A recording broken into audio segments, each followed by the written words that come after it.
Welcome to Mind Over Matter, the TV show that gives your mental health a voice. So today we have real people telling real stories, all about their own mental health issues, how they helped other people overcome their challenges, and well, when you're in situations that aren't quite what you expected. So stay tuned for more Mind Over Matter.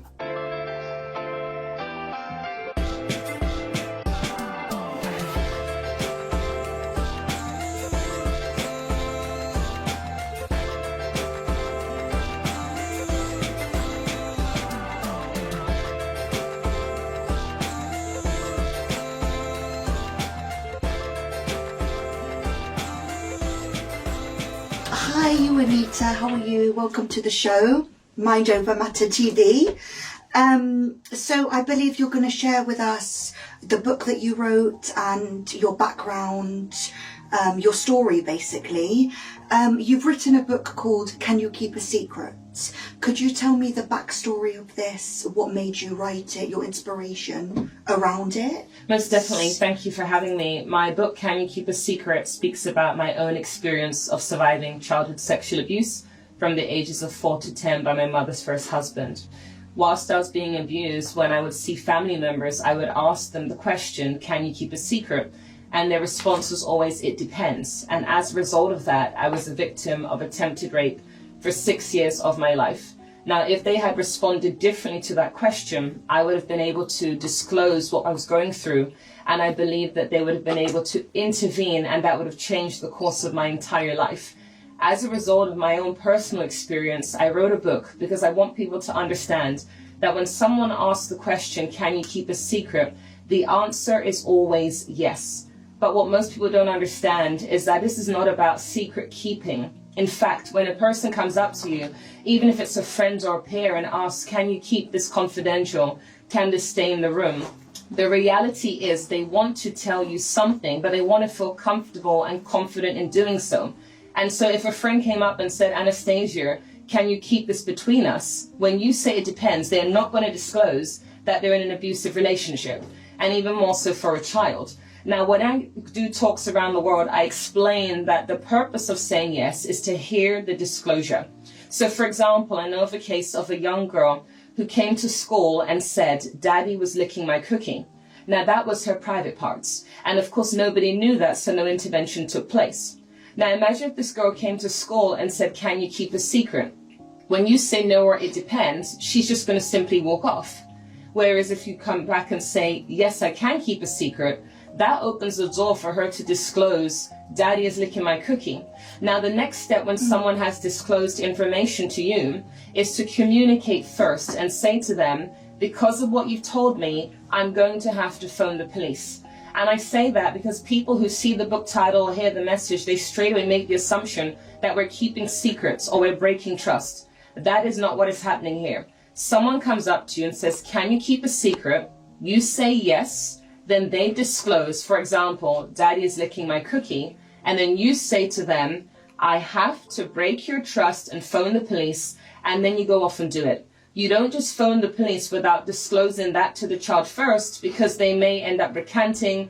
It creates trust issues. So again, can you keep a secret? Yes, Daddy is licking my cookie. I have to break your trust and phone the police, and then you go off and do it. And so I wrote the book to explain this so that if a person comes up to a family member, friend, teacher, and is asked that important question, the right response is given, and that child has the intervention to enable them to be safeguarded from future abuse. Children actually ask the question. When I was a child, I asked family members, can you keep a secret? So it's not a family member saying it to me. When a child is being sexually abused, they are often embarrassed, ashamed, uncomfortable. So they say to a friend or a family member, can you keep a secret? This is not an adult saying it to a child. It's a child wanting to disclose that they're being assaulted in their bed every night, every week by a family member. So that child asks somebody, can you keep a secret? And when that child gets the answer yes to the question, the child then discloses that they are being abused. And I can say from experience that I have met multiple victims and survivors who have told me point blank they have never disclosed about being abused. I am the first person they've told. And that's because they feel comfortable, they believe it's a safe space to speak to me, a victim, survivor, a thriver, somebody who's been there and understands what it's like to keep the secret. The point is, a child, adult, whoever it is comes up to you, can you keep this confidential? Can you keep it between us? You say yes to hear what they want to tell you. That is the purpose of the message that I want to get across. If an adult comes up to you, if a child comes up to you and says, Anastasia, can you keep this between us? You say yes. They disclose whatever it is, and then you tell them, I have to break your trust and phone the police, and then you do that. So it is not necessarily safeguarding per se. It is that a person wants to disclose what they're going through, but they want to feel comfortable and safe to do so. When you say yes to their question, they can open up to you. Okay, that sounds interesting. So where can you buy this book from? Where can we get it from? Yeah. My book is available on Amazon, W.H. Smith, Waterstones, and I Wow. also have a website which is changingcases.co.uk. That's changingcases.co.uk. The book is available for purchase there. 90% of the profits goes to charity, so it's all for a good cause. That's really good. Okay. It's a shame you didn't bring it with you today, otherwise we could have... Unfortunately, short-term memory loss due to trauma. Yes. I was falsely imprisoned in the Caribbean, story for another day, and lost my short-term memory as a result of that 5 years ago. Yeah, I'm really sorry about that. So, yeah. So obviously you've come out stronger. By the grace of God. Yes, and you deal with a lot of human trafficking as well, I believe. You're a motivational speaker too? That's correct. So I travel around the world. As I mentioned, I've been to 60 countries, heading to Thailand on Monday, and I speak on sex trafficking and child abuse prevention worldwide.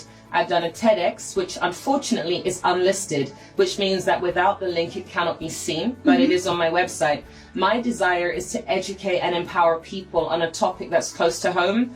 I do not believe in awareness raising. In my mind, awareness is knowing and doing nothing. I rather educate people and empower them with the tools to safeguard the people in their world. The reality is anybody can be a victim of abuse or trafficking, male, female, young and old. We should not wait until it's in our own backyard. We need to be people with information. As a born-again Christian, the Bible says, people perish for lack of knowledge. The reality is there is so much ignorance surrounding this topic. It is a very important topic. Child abuse prevention, human trafficking prevention helps us to safeguard the people in our world. And that is why I chose to be vulnerable, write a book, speak on TV, radio, do a TEDx, because I don't believe I should be silenced. Every one of us has a calling, we all have a message, we all have a gifting. And sometimes that comes about because of the experiences we've had in the past, because of challenges and hardships. I believe no matter what we go through, we can take those negative experiences and turn them around for good. And that's what I'm trying to do. That's amazing. Yes. Well, yeah, that's a lot. And I'm sure there's much more that you could speak about. Is there any message you would like to say to the audience today? I just want to encourage people to reach out to me on my website, changingcases.co.uk, to learn more about what I do, to invite me to speak. I do not charge on the talks of human trafficking and child abuse prevention. I do it completely free of charge. It's an important message. So I want to encourage people to reach out so that I can come into the community to speak, to share, to educate, empower, and to change lives. And then just lastly, I'll be going to Thailand for an anti-trafficking conference. I leave on Monday. If people want to support donations so I can take books, school supplies, and make a difference to the children that are out there, they can do so by contacting me via my website, changingcases.co.uk, or donate in kind would be greatly appreciated. Thank you. And please see link below for more information of what Juanita does.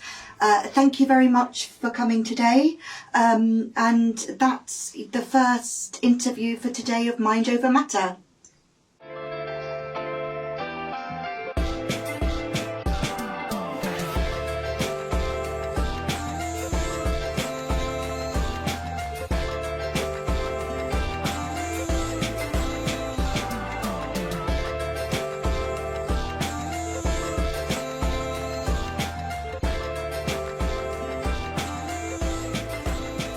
Welcome to Mind Over Matter, the TV show that gives your mental health a voice. My name is Zara Palmer and I'm actually joined in the studio by Anna. Anna, how are you? Welcome to the show. Thank you. Thank you for having me. It's a pleasure. So I'd like to hear a little bit more about your story and why you're here today. I'm here to talk about how psychotherapy can help you lose weight.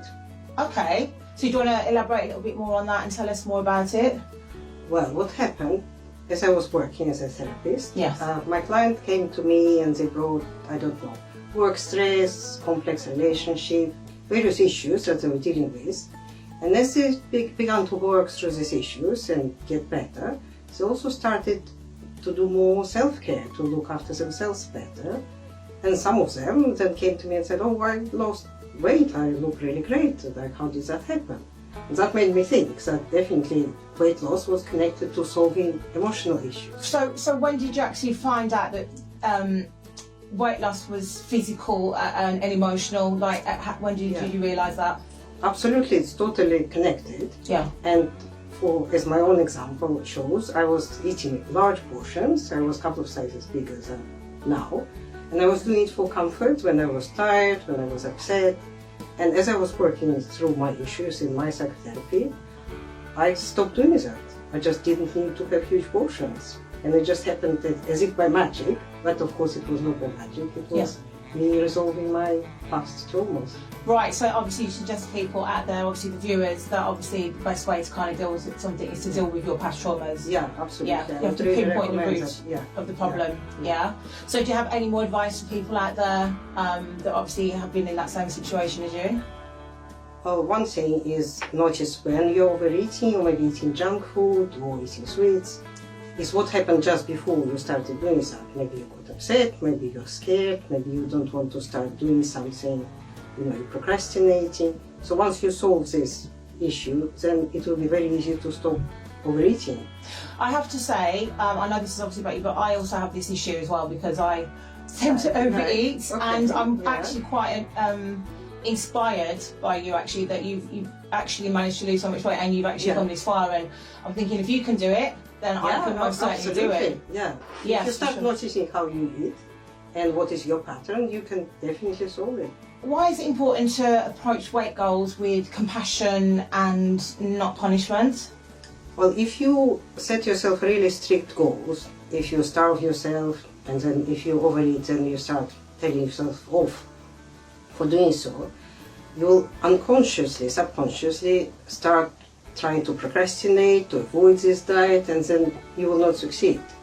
So instead you need to start from a position of looking after yourself, of liking yourself, and then you will actually achieve results. So I think I agree with that. Self-love is obviously very, very Yeah. important, and I've Yeah. obviously experienced that as well, Totally, yeah. of not feeling good in myself and good in my own skin. So Yeah. yes, you kind of eat And then you eat more. Yeah, exactly. That's what I've been Yeah. doing. I mean, I'm Yeah, actually in a good exactly. place right now, so I'm quite happy. But I do eat a lot because of those reasons, and Yeah. I might need to take you home with me. Alright, Give me yeah. some advice. So if you could give the viewers at home some advice, sort of where to start, like some people out there that don't know, sort of have a clue what they're doing, what would you suggest? Well, quite often people say, oh, I want to lose weight, but they don't have exact, precise goal. They don't know how much weight they want to lose.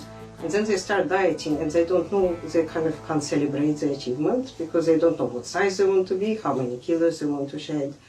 So it kind of becomes a never-ending quest, and then you become negative and defeated. Yeah. So you have to have a really clear goal, like I want to be this size, I want to lose that much weight, and then you can actually move on and go there.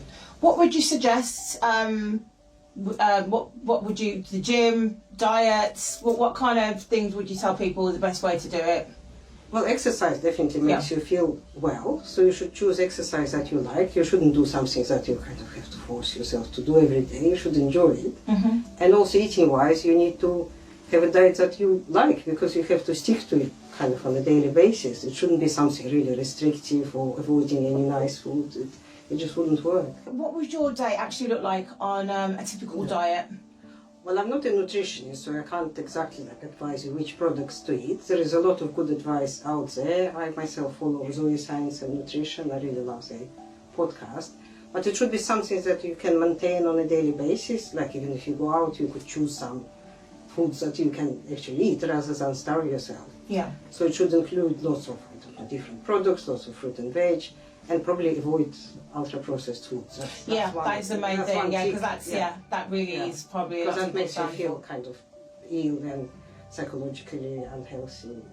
Yeah, I totally agree. So, what actually are the mental health benefits of a healthy diet? Well, there are a lot.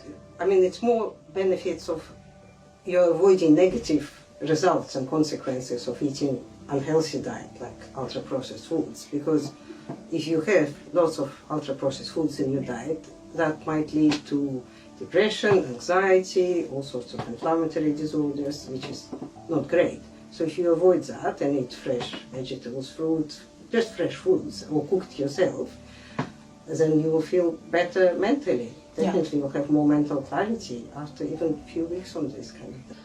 So Anna, thank you so much for coming down to the show. You're It's very, been really very insightful. welcome. Honestly, I think that the viewers at home will find this actually interesting and obviously very helpful. So we really appreciate you being I'm here. glad, yeah. And obviously we'd like to come back to the show one day and discuss course, it a little bit yeah.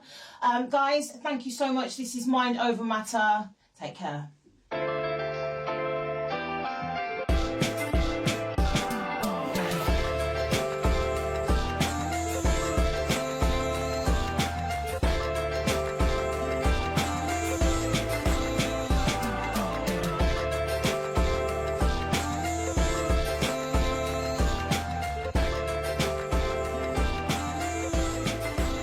Welcome to Mind Over Matter, the TV show that gives your mental health a voice.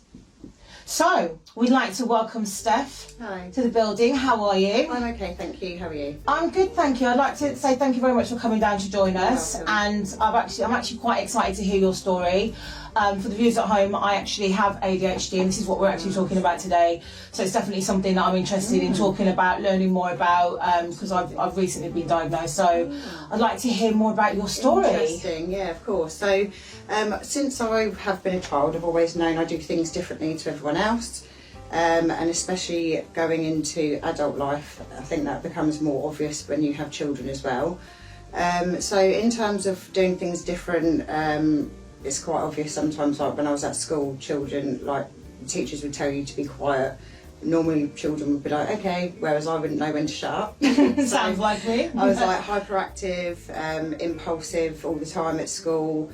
I was academic, but sitting in a classroom doing not much, if you're not interested in it, is not going to interest me. Okay. So I did have my particular subjects that I was quite interested in, but anyone who knows if you've got ADHD, if you're not interested, it's just not going to go in terms of like learning and stuff like that. So I do believe that not every child is academic, and I want to see a lot of change in schools to see more support given for children that are neurodivergent. So Yeah, I totally agree with that.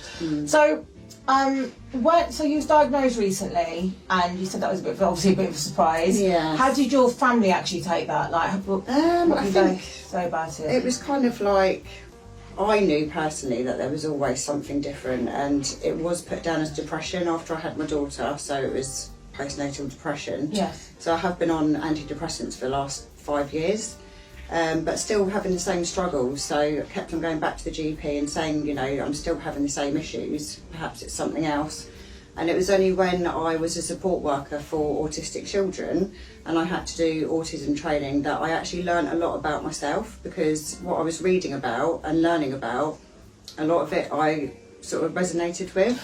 Oh wow. So, Okay. and that's when I went to the GP and I said, well, I think I could be either autistic or ADHD. Can I just interrupt you there? It quite surprises me that you've gone to GP numerous amounts of times and they still couldn't help you, and you have to actually go to GP and actually say, look, this is what I think. Same happened to me. I said, this is what I think I've got, because I've seen this quite often. There's something not right in my brain, And so I you do know need a as little well, help don't in you? hand somewhere along the line, and that's what it was. Yeah, and a lot of GPs, they're not trained in neurodivergence, so they just put it down as mental health. So in the years that I've been diagnosed with depression and being treated for it, it's not actually helped me at all. It's actually made me get worse, because my ADHD symptoms have not been addressed. So that's just been getting worse and worse and worse, to the point where like I say, I did get diagnosed this year, and I am now on medication, which is Elvance, Okay. and that Right. has completely changed my life. Because I was just about to ask you, because I'm not actually on anything at the moment. My brain's still a little active. Yeah. I'm also a creative person, so my brain kind Yeah. of works overtime, constantly overthinking. But I'm glad you said that, because obviously the viewers at home, someone at home thinking, maybe this could relate to me. Let's check it out. So Yeah. Elvance it's called. Yeah, so it's something that you take as a stimulant for the brain, and it lasts around 13 hours. And I take it in the morning, and I can tell when I haven't taken it because I will be walking around in circles, I'll procrastinate, I don't know what I'm goodness. doing. Do you know, making a decision is really Can I hard. ask you a quick question? So, obviously, let's say they come down off the medication.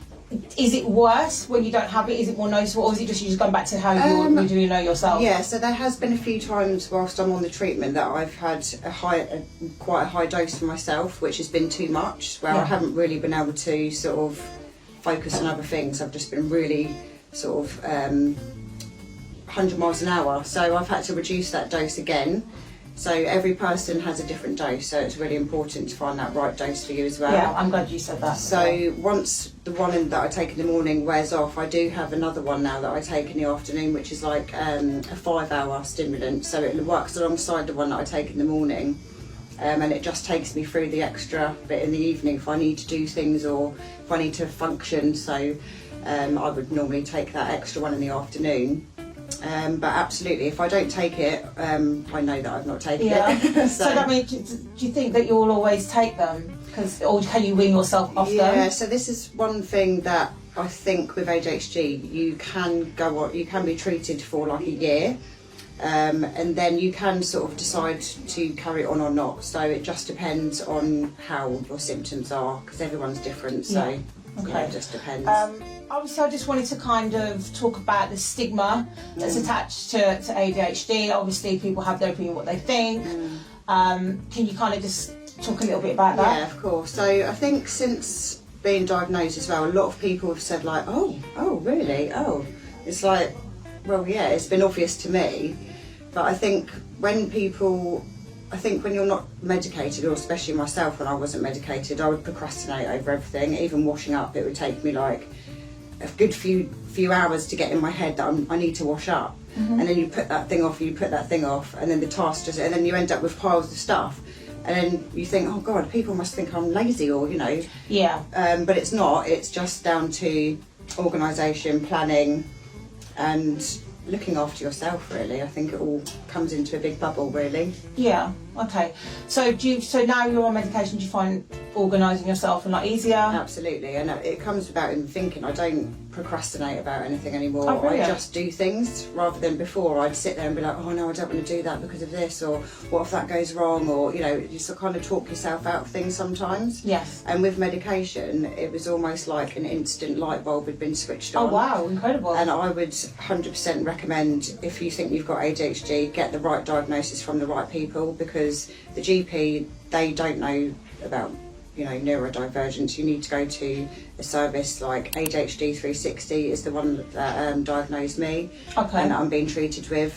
So I would recommend to anyone to get a referral with them and Okay. go down that route. Okay, amazing. Sadly, we're gonna have to go. That's all we've got time for. But I just wanted to say thank you so much for coming and sharing your story. I wish we had it a lot longer to I talk know. about it, because there's so much we can talk about. it is. But honestly, I really appreciate you coming down.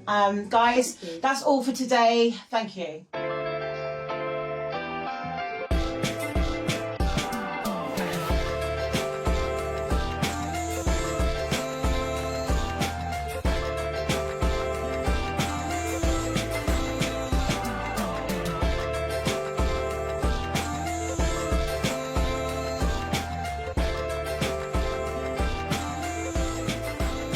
Welcome to Mind Over Matter, Series 2, Episode 3. Today we're talking about trauma and how that affects our lives. Today I have an amazing guest come in to explain that to us. What does it take to know when you're in trauma, and how you move through that? What is the breakthrough? What are the things that you put into place so that you can overcome it? So I'm going to welcome my guest now, Ali Duggan. Welcome, Ali. Thank you so much for being here. tell me, what are the steps that you've taken to overcome trauma, and what did it take for you to get to your breakthrough? Okay, so what I'm going to do first is I'm going to give you a brief synopsis of 3 key periods of my life. Okay. The first was when I was at university, so very young, Okay. and I had 3 life-changing experiences that happened within a very short space of time. Within the space of 8 months, I had a car accident and I had mobility issues. I had a second car accident in which I had head and neck injuries, and I was in excruciating pain. Even resting my head on the pillow was so painful. Sleeping, having flashbacks, just very challenging, and I didn't know, but that was the start of PTSD. Then fast forward a few years later, and my dad was diagnosed with leukemia. He was hospitalised for a month. He was giving groundbreaking treatments, but unfortunately it didn't work. He came home for palliative care. They gave him 2 months. He lasted 6. Now, what I'm very grateful of is that I had those 6 months to spend with him. And then I found out I was pregnant, and 8 months later, I had my son. Now, that was so challenging for me because I was dealing with the grief of losing my dad, plus having to care for a young newborn baby. And I wasn't in the right headspace. I had postnatal depression, which then developed into chronic anxiety. Fast forward again, another few years, and this time it was physical trauma. And my physical trauma started with glandular fever and chronic fatigue. So I was off work for 6 months. 18 months after that, I was hospitalised as an emergency admission with a twisted colon. And they were concerned that they'd have to perform emergency surgery, but fortunately they managed to do a temporary fix. I was hospitalised 3 times in total, and eventually had bowel surgery. But alongside that, I also had vasculitis, and vasculitis is an autoimmune condition that I didn't know was being influenced by the issues with the bowel. So I couldn't have bowel surgery because I was having the vasculitis, I was on medication, I had to have blood tests taken every week. And because of the nature of the medication, I couldn't have bowel surgery because it was too dangerous. So they were trying to treat 2 conditions at the same time. And it was while I was off with bowel surgery, I think that was really the start of my turning point. Oh, okay. So tell me, how did you manoeuvre through that time? You had a young child. Yeah. You had surgery. You had multiple surgeries. You lost your father in a tragic way. So I'm very sorry to hear that. How do you manoeuvre through something like that? Well, I think with the bowel surgery, I was very fortunate in having the bowel surgery. My health was so much improved. Before I had the bowel surgery, I took 7 tablets a day to eat, because eating, my body went into spasm. Yeah. And after I had bowel surgery, I no longer had to take that medication. I couldn't travel very far. Yeah. Because I always needed to be near some facilities. I was often in pain. So initially, the sheer fact of I wasn't in pain and I could eat, something that most people would take for granted. Yeah. And while I was off work for 3 months, I just knew somehow that something needed to change. And I found somebody online and a coach, and I started working with her, and I started working through some of the flashbacks, and actually I managed to clear some flashbacks. And as I did that, I thought that was fixed. I thought that was part of my personality that was fixed, that couldn't be changed, that would always be there, and it wasn't. And then I just started wondering then what else could change. So is it that you saw the trauma that you was going through about change, or was it about transforming? How do you fit that into your healing? Well, for me, it was, to be honest, I'd had chronic IBS since teenager, so I'd had chronic health issues for a long time. To be honest. Health had governed things, and things like PTSD, postnatal depression, anxiety, and they'd taken over my life. And it's just, I started to realise that I actually looked at complex PTSD, and I looked at the description of complex PTSD, and I looked at the description and I thought, that's me. I honestly thought that was me, and I realised it wasn't me. It was the symptoms of things that I'd suffered from, and so I went through every time working with this coach. She'd give me a challenge, and it was a challenge, and each time I would break through. And I had chronic social anxiety, so what am I doing here talking to you today? I used to have panic attacks going out, and she gave me exercises to do to calm myself down. And each time I got one of those wins, it made me, want to try something else. And it was just bit by bit by bit, and I kind of can't believe that was my life now. So what does freedom look like to you now with trauma? When you're dealing with trauma, what does that look like for you now? I just do what I want to do. One thing I haven't yet shared with you, and that's a whole other story, is shortly after I had bowel surgery, I also had breast cancer, so I was treated for breast cancer as well. Now, when I had breast cancer, then I chose to quit my job. I've been at the same place for 19 years, and I just thought,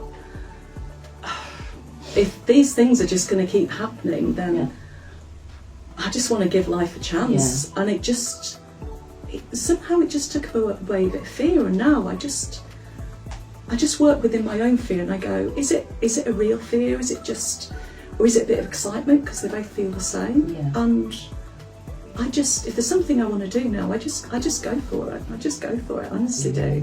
And I feel so free in myself. I feel like I can fully be myself, not me, the me who suffered all this trauma, but the real me. So who is the real you, Ali? How do you describe yourself now? I'm happy. I've got a very good sense of humour. I love to act and I love to perform. I'm also a writer as well. I'm a coach. I've actually now moved into the coaching world and also training myself in trauma-informed practices. So I've used my personal experiences to move forward, and now I'm supporting others who maybe were in the same situation that I was. So you used your trauma that turned into your transformation, where you've become this coach and this person to help and uplift others that are going through similar things. Is it just trauma, or other things that you focus on? Is that your niche? It's not just trauma, because I'm very mindful, because I'd suffered from a lot of trauma. I'm very conscious that I could still get triggered, so I'm very, very careful. So if somebody comes to me, for example, who's in the middle of breast cancer, I wouldn't take them on. I'd take them on when maybe afterwards, when they're in the recovery stage.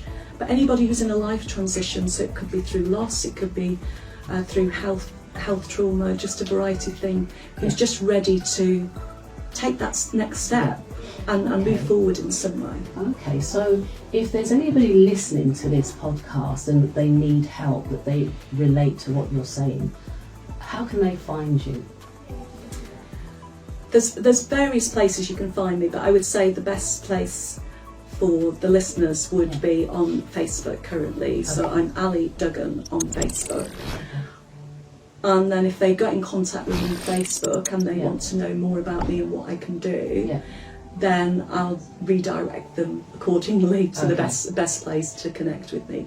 But initially I put a lot of posts around mental health and wellbeing on Facebook. That's what I mainly do, and all my performing, the fun side of me as well, my performing side is on there as well. Okay. Oh, thank you so much for that. That was amazing. It's really great to see that you can talk about your trauma, but then you can also talk about your transition from that and into transformation. It's an amazing thing, and I'm glad to see that you were here to join us on Mind Over Matter.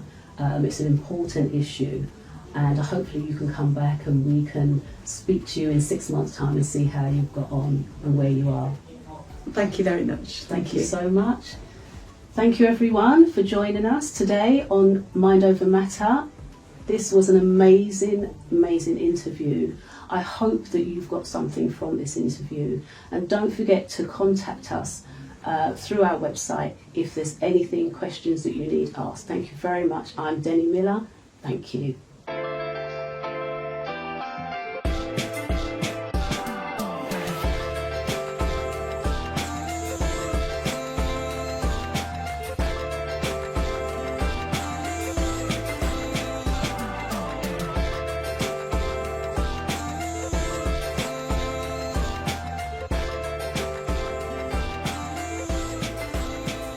Welcome to Mind Over Matter, Series 2, Episode 3.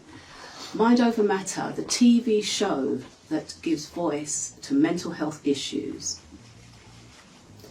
Today we're going to be talking about relationships and how you can be effective in a partnership with someone suffering from mental health issues.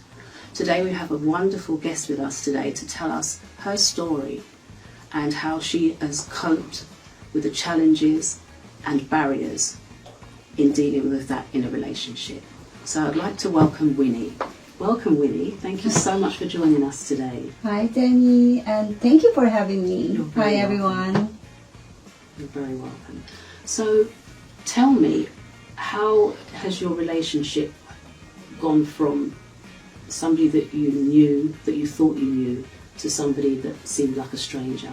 How did that? Well, I'm a romanticist, Denny, so when he told me that he has mental health issue, I was thinking love conquers all. Yes. Like, I'll be around, I'll stay with him and support him and take care of him. Actually, when he said, I actually asked him, if you're suffering, say you're having depression, you're having anxiety, or you're having those episodes, what would you like me to do? Because I don't know. I don't have any idea. And then he said, just leave me alone. Oh. So I was thinking, okay, so I'll just might stay in the room. Yeah. I'll just do whatever I want. For the first few years, it was okay. I mean, I would just, he would just be in the room or somewhere and doesn't want to be bothered. And I still do what I can, like, cook for him, clean the house, take care of him. And he said, just let me be me at that moment. And I just let him be. So in that time, who were you when you was letting him be him? Who was you? That's the thing. I think my mistake is that my life, my world revolves around him. And so I didn't go out with friends. I mean, rarely did I do that when I was with him, because I was thinking I have to take care of him. Yeah. What if something happens to him and I'm not around? Yeah. So yeah, it's just me, him, and his house, and of course work. But the thing about, and when he's going to the procedures or when he's going to his therapy, I would meet up with him, so that we would go home together. But Did then, you have the opportunity to do therapy alongside him? not alongside him, because I was thinking at that time, I wasn't thinking of myself. I'm just thinking of him. I want him to be better. I want him to be happy. And How did you educate yourself to deal with somebody? that time, nothing. I didn't do anything. I was just thinking my love would guide me, common sense would guide me. But then, if you don't know anything about what's going on with him, I think it's not gonna work. Yeah. Because you'd be lost. Yeah. You'd feel helpless. Like, okay, I've been with him for years and it's still the same thing. So I was thinking, this is not doing any good. So what were the actual mental issues that he was dealing with?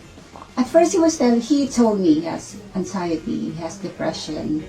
But he didn't tell me the worst part, which is personality disorder.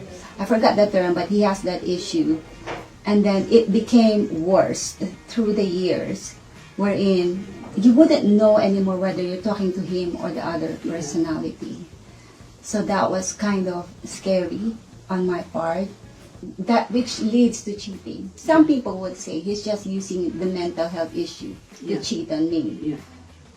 But then again, you know, when you're with him, I confronted him about that. Yeah. And that's why I left him. Anyway, I confronted him about that, and he's saying it wasn't him. Oh. He was saying that he can't stop the other person coming out because that's what he wants. That person feels powerful and feels, you know, confident and wants to experience all those things. Because him is kind of like the shy type, Yeah. inferior. Not Yeah. inferior, but he has this personality. He just keeps quiet. Oh, So it's okay. it's so opposite him. Yeah. And so I left him, went to my friends crying and all, because I still love him. And then my friend says, how can you leave someone who's not well? Yeah. If you really love him, you'd go back and take care of him. And so I did. And I was thinking, yeah, he's sick. I have to understand that. But then, what about his self-respect, right? I mean, I can't stop him from doing things that I don't like, Yeah. that shouldn't be in a relationship. And he even gave me an ultimatum to accept open relationship or leave. Uh-huh. So who took care of Winnie when all this was Myself. happening? That time I was thinking, I don't want to live a life that's miserable, because if what we're doing are the things that I don't want, then that would just make me miserable. Yeah. That wouldn't make me happy. Yeah. I don't want to be in an open relationship. I'm a romanticist. Yeah. I want the traditional one. I want, you know, just us, Of course. not share ourselves with others. Yeah. That I don't love. I can't do that. So at first he was saying, okay, I'm not going to do it. But then he would still do it. Yeah. So that's it. I was thinking that this is not for me. But those days were the hardest days of my life, because I was so in love with him. My mind was all set that I'm going to be with him for the rest of my life, that we'll go all together. So when it happened, I swear, I was like really devastated. I work and work because I don't want to be alone and think of what happened with us. I'd be walking in the corridor and crying, and then back to my desk without tears. Those were the days. And I remember my friend was saying, the first time I saw someone with 4 tears rolling at the same time, because I was so hurt. Yes, of course. Thinking about it, you know, I've seen letters, I've seen his letter to the woman, and it hurts. It really hurts. Okay. So you had all this to deal with. You had somebody with personality disorder, anxiety, so many things. So do you know who you was in love with, you loved? The person that I love is the person that I met, the person that I knew, the person I went out with, I'm with. But now the person who's showing up is the person that I don't know. Yeah. And it hurts. Because where is he? Yeah. I can be with someone I don't know. Yeah. I Okay. have to be with someone that I love. So even if, you know, friends would say, take care of him because he's sick, what about me? Yeah. I have to prioritize myself. I have to make myself happy. So that took you quite a time to get to that realization. Yeah. Okay. It's a very difficult situation to be in, especially when you love somebody. So who are you today, Winnie? Someone who's living the life and believing in we only live once. Yeah. Live by the day. Make the most of the day. Yeah. Be happy. Yeah. I think it's not about physical things, it's not about material things, Yeah. but what would make you happy? I think for me, if you're happy, then you're contented. If somebody that is dealing with the same sort of thing that you're going through, what would be the words of advice that you would give them? Ask yourself, are you okay? ask yourself, are you happy? Ask yourself, is it worth it? Would you advise that person to seek help? Yes, yes.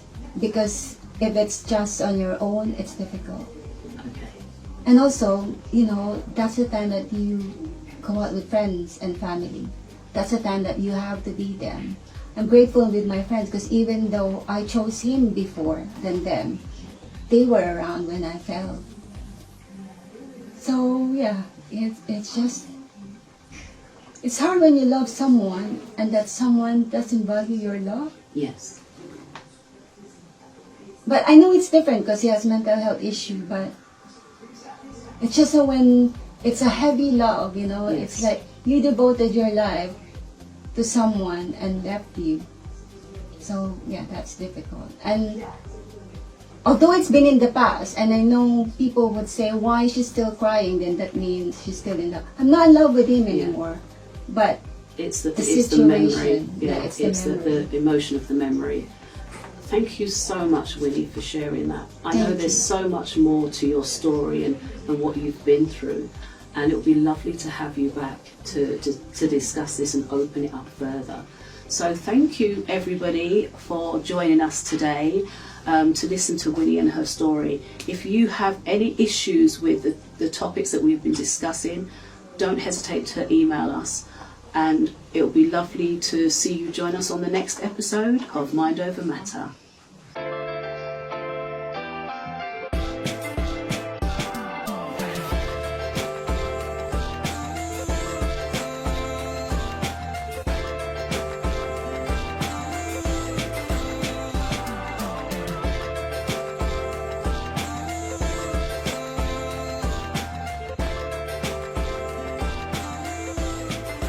Hello and good afternoon. Welcome to Mind Over Matter, Series 2, Episode 3, an interview with Princess Obama, also known as KB Chanel. Hi, Princess Obama.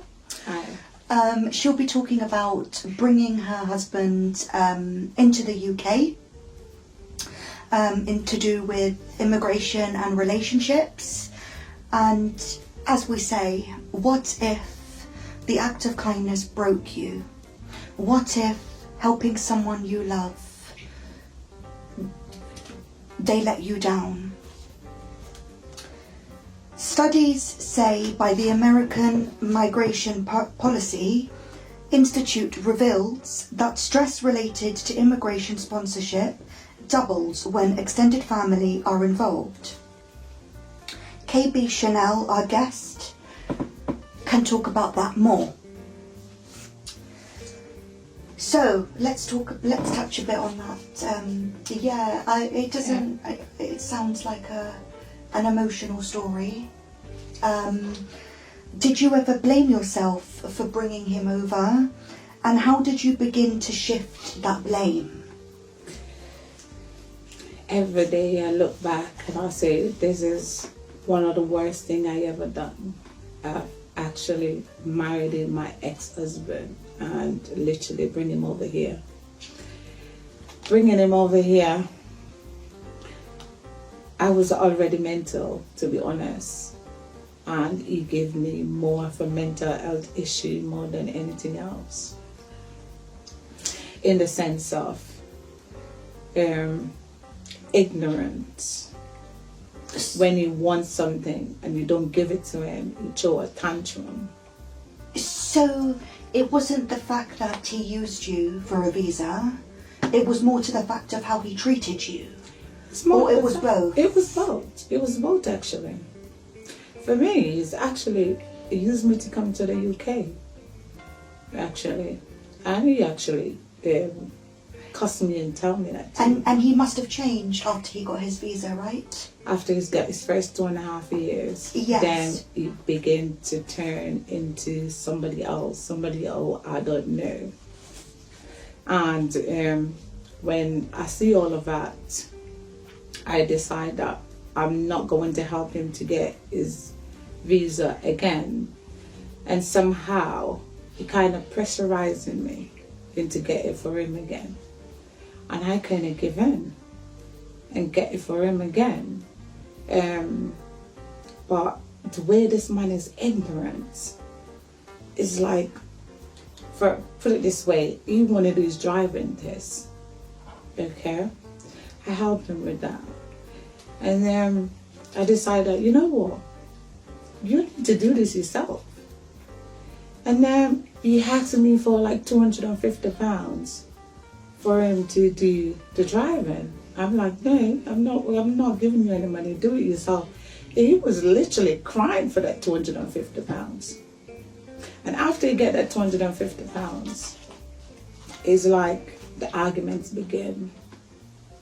And anytime you want to like go out and do his thing, cheat, it start the arguments. Any excuse to start the argument. To start an argument, to blame you. Yeah. Yeah. And what was did you get help from friends, family about this? And what was your turning point in getting that help? To be honest, I had some friends, what I thought was my friends. And what happened is like, I don't know how you manipulate these friends of mine.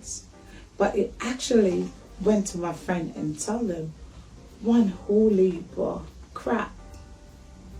Caused me and the friends not to be friends anymore. He's so manipulated. I'm like, I never met somebody like that in my life. So he was good at manipulating your friends? Yes. And they were siding on him? Yes, because when you look at him, the way he's quiet, it looks like there's no way this man can do anything wrong. Yeah, during the show is perfect. He will help me fit my shoes, fit my clothes, he will do everything. So everybody always think, oh wow, he's a perfect husband. But the thing is, nobody knows what happened behind closed door. They won't know. Yeah, they won't, because we come out smiling. And every time they see me, I'm smiling. And then when you tell them the situation, they probably won't believe you. No, nobody believed me. Everybody always think that it's Princess. When you say show, what show do you mean? Are you He does I'm modeling shows. Modeling shows? Yeah, okay. I'm modeling shows. Is Princess Obama the name for your modeling? Is that the name you use? I use Princess Obama sometimes. I use KB Chanel sometimes. Those are your stage model names? Yeah. Okay. And do you model for magazines and stuff? I do. I'm modeling for magazine. I've been published in later catalogs. I go to different places to models, like New York. We go just all over. Yes. And so back to your ex-husband. How did you meet him then? Online, and you brought him here, or? Well, it's like he knew the family, and he was friends with the family, and so we get chatting because he's quite close to the family. The family says, right, well, because at that time I didn't have a partner. The family says, well, one of the family says, he's a nice boy and blah, blah, blah, blah. So I was there. And then by the time I go down to marry him, it's like, and the family find out, some of the family find out we didn't know about it. They were all mad, like really mad. They didn't want me to marry him, but they're not telling me the reason. You know, at one point, some of them said, yeah, marry him, he's a good boy. And the next side's like, no, don't do it, don't go to it. But they're not coming forward and say, don't do it. They were like proper cussing me out. Like the family were cussing me like no tomorrow. And that's the family who him and they were really close. So I couldn't understand it. But anyway, we went along and marry him. And then bring him to the UK. And the worst thing I ever done. But I guess we all learn from our mistakes, you know? Yeah. And you came out stronger, I guess. I came out stronger. And the blessing is that you learned from it. I do. And what message would you like to say to the audience about anyone who is going through this at the moment? What I would like, what I want people to know is that when you meet somebody, before you think about jumping into a relationship or jumping into marriage or anything like that, get to know the person before you actually think of a relationship, especially marriage. And thinking of taking them to abroad, think twice before you do that, because most of them is not because they want a relationship. They just want the papers. They want the papers. Exactly. Yeah, so that is my advice actually. At least take a year to know them before you actually think of a proper relationship, especially marriage, because marriage is a strong word and it's a strong It's a really huge commitment. Yes, it's a commitment. Yeah. Not everybody can keep that commitment. No. Yeah, if you have kids and you bring a man around your kids, a man, woman, any relationship you have around the kids, and the kids don't like their partner, please listen to your kids, because kids always right. They sense when something is not right. Yes, of course. Yeah. Kids have good senses. Yeah. Yeah. Definitely. Okay, well, thank you very much You're for welcome. sharing your story, and hopefully see you again.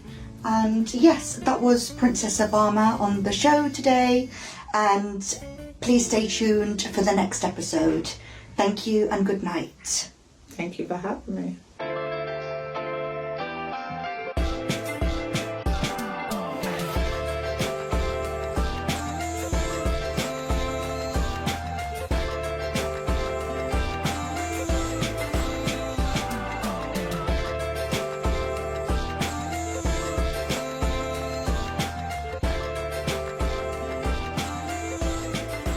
Hi, my name is Helen. Welcome to the Mind Over Matter, a TV show that gives us your mental health a voice. Going back 2018, the study showed nearly 70% of mothers reported anxieties and depressions, and 1 of 3 goes through the eating disorder.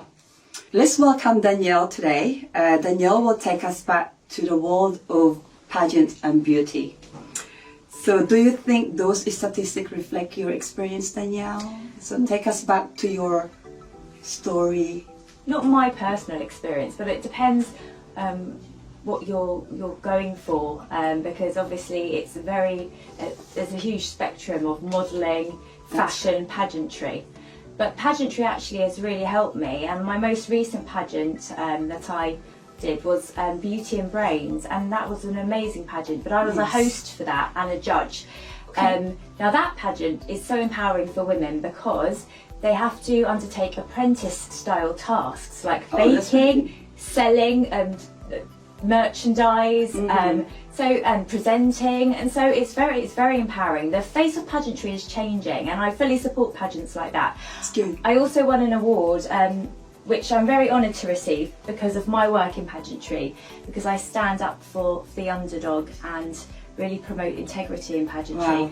And it's the Crown of Queens Award, as I got a crown for it. I can see it. And That a looks sash, Miss Britannia sash, which was an honour because that's actually my pageant. So I'm collaborating with Beauty and Brains, and so they sashed me. So, and I'm going to be launching my own pageant. So you're Miss Britannia? Miss Britannia. Wow. So congratulations, thank you. Danielle. It's for my launch. We're launching at the Asia Cup Polo on the 29th of June. Okay. And that's coming soon. It's coming very soon. We're collaborating with Asia Cup Polo, and it's for children and women. And the only criteria is to be confident and showcase your personality. Absolutely. Which is really important. Yes, that's good. Yes, I mean, I was in the pageantry as well, world then, way back, and that's good. It needs to change because the statistics you read out, that's not good enough. Eating disorders are rife. I agree. Luckily, the ones I haven't really witnessed that. And also in my house, we don't have scales. We don't focus on that. We focus on, in terms of how I look, if the clothes are fitting well, you know, they're fitting okay, then I'm feeling okay. So I judge it by that. Yes. But, you know, everyone is a different shape and size, and it's what you are confident in. Absolutely, that I agree, Danielle. Yeah. Literally embrace what you've been given as you are. So yes. Absolutely, it's all a bit about being healthy as well. I mean, we need to look after our bodies, drink a lot of water, Absolutely. but I agree. no one is the same, and that's what makes us so amazing. And that's why I invite children and women, you know, any shape, any size, any age, to join my pageants as well. That's good. Okay, so I've got a few questions as well that I'd like to ask. You've been involved in a pageantry in a high profile like the Asia Cup Polo. I think that's what you mentioned is coming up that's as well. That's a fashion show, yes. How do this platform help promote confidence? You did talk about it as well. So.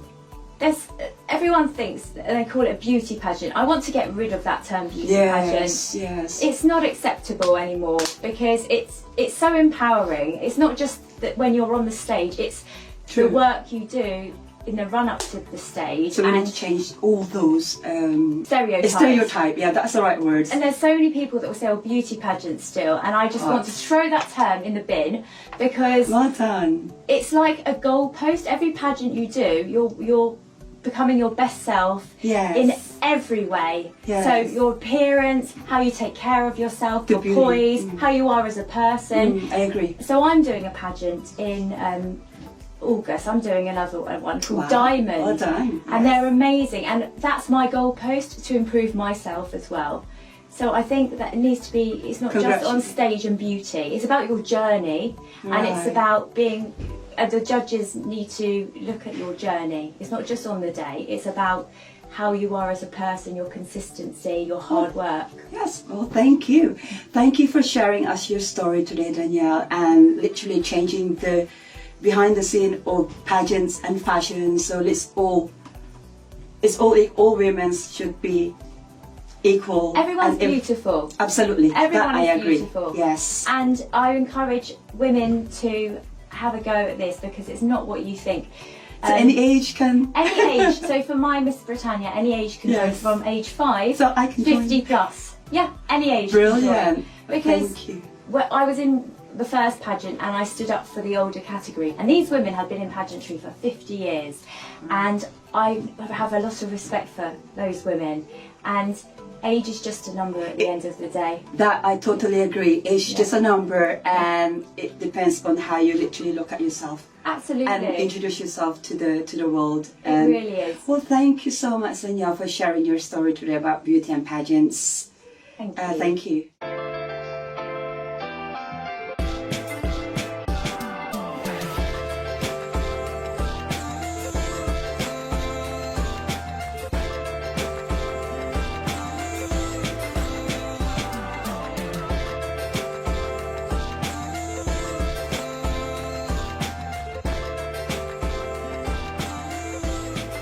What if your greatest strength and biggest struggle came from the same place? What if the mind that fuels your creativity also pulls you into darkness?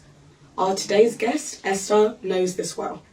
Living with bipolar disorder while navigating the fast pace in the world of beauty and entrepreneurship is a walk between brilliance and burnout. Research from the University of Adelaide's School of Psychology shows that beauty professionals are especially prone to burnout, often due to client interaction and constant performance. And when you add mental illness to that mix, Esther, take us back to the moment you realised my mental health isn't separate from my business, it's part of it. Thank you so much, Naya, and it's wonderful to be back on the show. But honestly, it's been a roller coaster. I lost both my parents in 2010, and that in itself was, it could affect anyone's mental health. And it took a long while to be actually diagnosed with bipolar. And being an Black African woman, it's something that's so taboo, you can't talk about it, you can't, tell your family about it. So for me, it was a real hard navigating that and trying to actually build myself up. So rolling on 6 years from then, I had to, find a way to be able to deal with this condition, but also get my life back. And it's been a journey. It really has. Oh, it sounds like it, but you look amazing. So it's good. So, how has bipolar disorder influenced your approach to entrepreneurship? Like both the highs, the lows, coping through, depressive slopes. I mean, for me, I talk about my faith a lot, because without my faith I am nothing. And having faith and trusting that this was a process, this was like a wilderness I had to get through, it's all through the water, the wilderness, finding my way, navigating. And then I was introduced to some amazing, people within my church who then recommended something to help alongside what the doctors, the clinicians and everybody was doing, which was to take my life back and start looking after my health.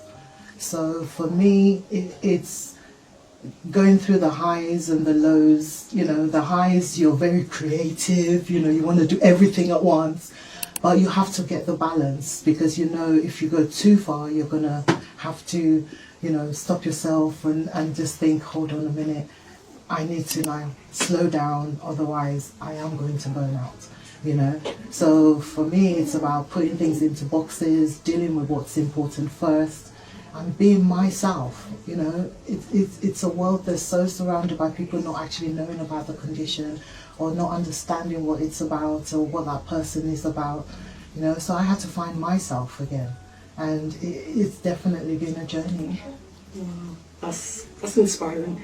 And do you have any routines or a support system that helps you, stay grounded when your mental health shifts? So therapy or I mean, I've had cognitive behavior therapy.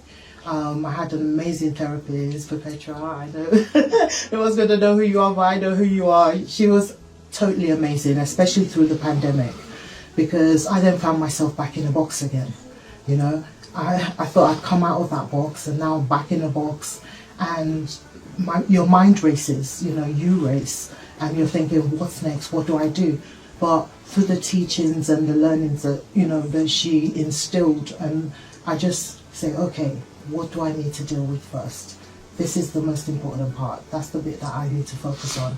And that's what I do. I deal with every little bit, one step at a time. And I go at my pace, not the world's pace, not the next person's pace, about my pace, because the condition is, there is a spectrum to bipolar disorder, and it is a wide spectrum. And for me, before I was even diagnosed, it was a real long, process. I tell people about a journey anyway, because I've been in hospital a few times where, I had no choice. There's times where I didn't even know what was happening, what was going on around me.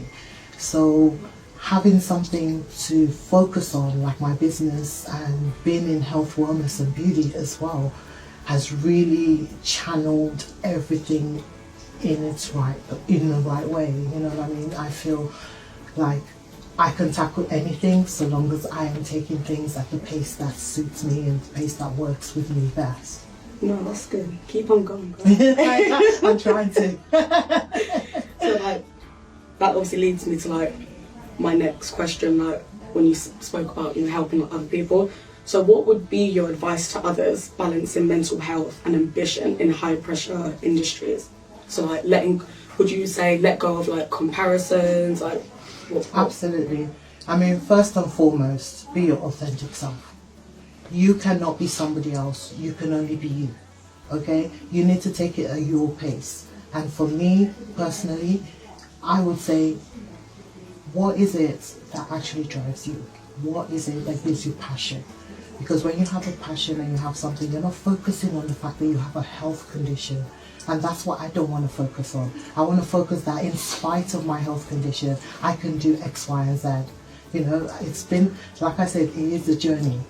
life is a journey naturally, but when you add mental health and, you know, something like a bipolar condition into the mix, it just, and you can either, you know, slump down and just go down into that pit, or you can rise above it. And that's what I want to be able to, you know, encourage other women, men, whoever you are, to know that you can do anything as long as you are focusing on you. I do grounding now. Thank you, Gary Brecker. I'm not plugging nobody, but there's a lot of things. He's a biologist, and there's a lot of things that he teaches that make sense to me now. You know, taking time at the beginning of my day, it's a non-negotiable. You know, I make sure that I go out for walks. I have that time to myself. I have my prayer time, my quiet time. I have time for me. And then I get on with my day. People say, oh, start with the most difficult things. Those are the difficult things for me, because those things have to start and start yourself on the right path in that day. And I take it day by day. You know, you can't predict what's happening. You have to take it day by day. So what's like one mantra you turn to, you know, on hard times, like, you know, keeps you going whilst burning out? Well, it's so funny you asked that question, because it was something that I was thinking, I was just playing in my mind so much. But one thing I loved doing when I was in hospital was art therapy. Art therapy is so good, you know, it helps you to just, you know, open up what is possible. And I have something on my bedroom door actually that says, some days you have to make your kind of beautiful. So it's like, that's what I say to people, you know, make yourself who you are every day, but sometimes you do have to just push yourself through. But remember that you are an amazing person. You are so unique. You are beautifully and wonderfully made. So don't be anybody else. Don't compare yourself to anybody else. Just be you. I love that. I think that's something that is good to end on like that. So thank you so much, Esther. I've been Tiana. Thank you so much for watching Mind Over Matter, and stay tuned for more episodes.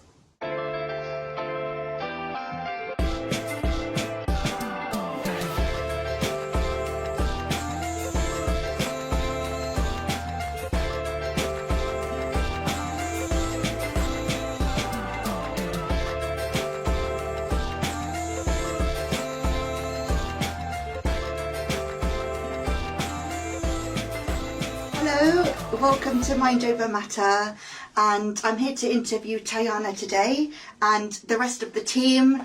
We will be talking about self-love and Tiana's book that she has made, and how you overcome challenges surrounding self-love. So the first question is, what were some of the hardest emotional or mental health battles you had to overcome? Well, to be honest, last year I went through a very toxic relationship.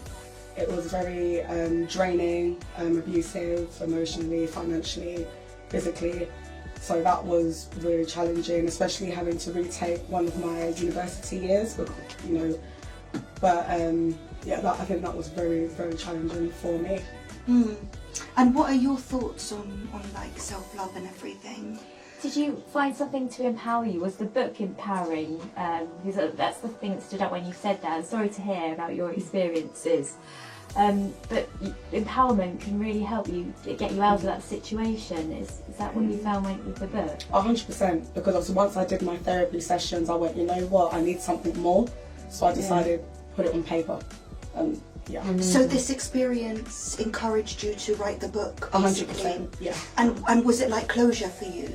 Yeah, because I knew I wasn't going to get closure from what happened, so I thought, you know what, another way is getting it through the, you know, from the book. Yes.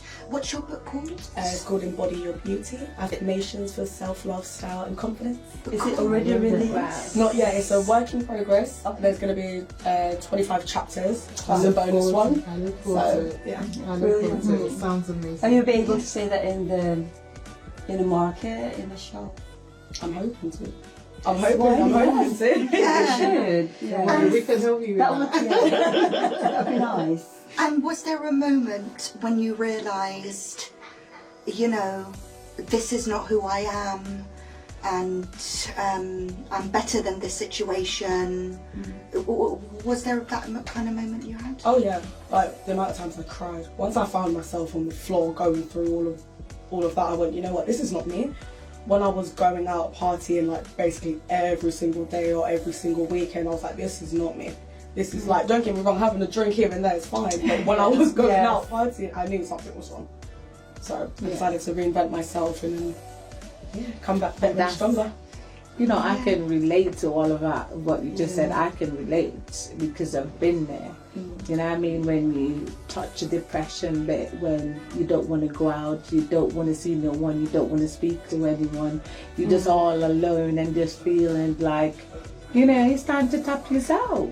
How did you get the support? The family support you as well? 100% family, especially my mum. That's good. Yeah. Especially my mum. And what message do you want to leave for the audience today? Oh, I've got two, so I'll make it quick. The first one is, if you keep reading your past, you will miss your future. Yes. And the second one is, just because they were part of your story does not mean they should be part of your healing. That's in my book. So It's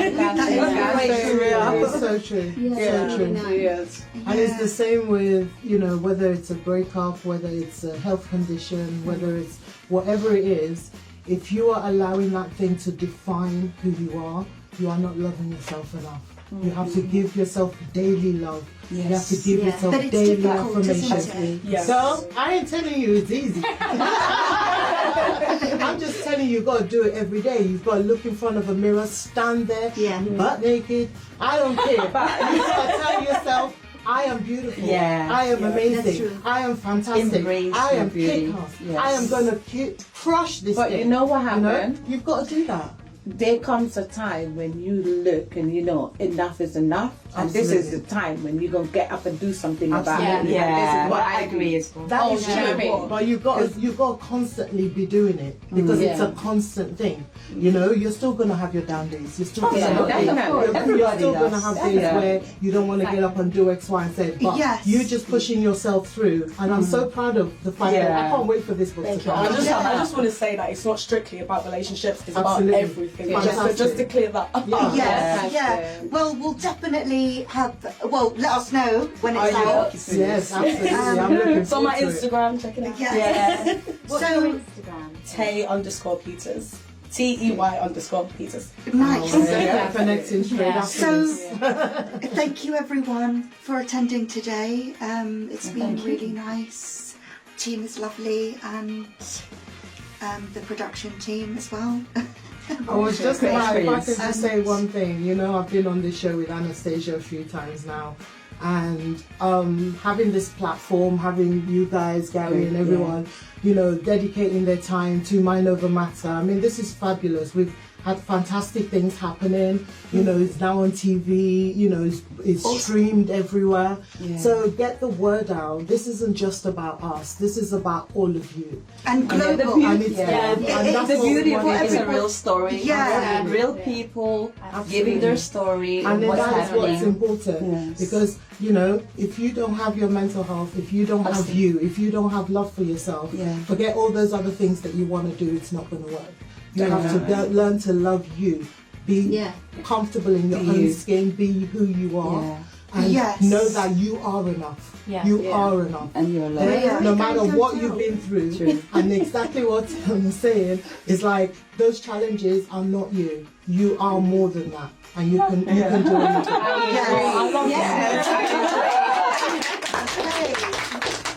Thank you very much for watching Mind Over Matter Series 2 Episode 3, and we'll see you again. Please do stay tuned every Wednesday at 6:30 p.m. where we air. And yes, that's all for today. Thank you. Thank you.